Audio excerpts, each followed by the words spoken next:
Hey guys, welcome to CodeWire, and today we are back again with a question called e-sequence. It's an easy level question in lead code. So before we start the question, there are a lot of videos which we have already uploaded in our channel. Do check those out for a better understanding of DSA problems, and there are other videos like on development we have uploaded, and there are a lot of stuff to come in the future. So stay tuned and do subscribe to our channel. So let's come back to question. So basically the question is very easy. So what they're asking is they have given two strings s and t. We have to return true if s is subsequence of t, simple, or else return false. So what is the subsequence? Subsequence is if the letter s is formed uh, from the string t by deleting some of the character without disturbing its relative position, then it's subsequence. For example, if you're taking the string A, B, C, D, E, its subsequence can be A, C, E, because the order is maintained A, C, E, because A comes after C, sorry, C comes after A and E comes after C.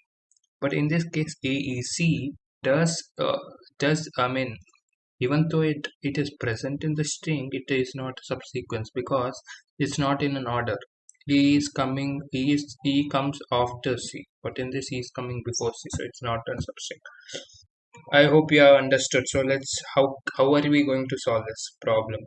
So basically by the string and like the number of string itself, we can make out that we can it's easy, like it will be I mean it will be more efficient if we are using two pointers.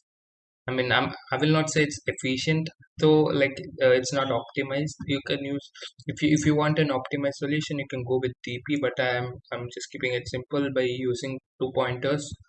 So two pointers does work, is accepted. Um, so let's do it.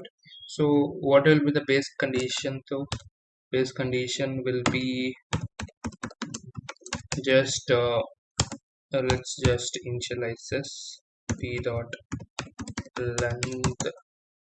So we know that if n1 is greater than n2, then return false, obviously, right? Sequence subsequence can't be greater than the original string. So then what we are doing is basically we are taking a for loop. You can also use a while loop. Basically for two pointers we normally use while loop, but I'm using for loop for simplicity.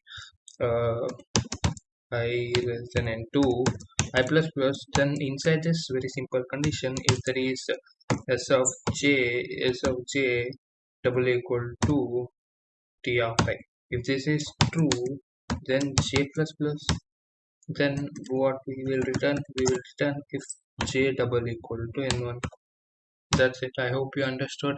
Basically what we know that when the pointer comes out, when it finishes the, I mean, if both are equal, only the pointer will go to the next one, right? So it's obvious that when the j is double equal to n1, that means there is a subsequence. It's true.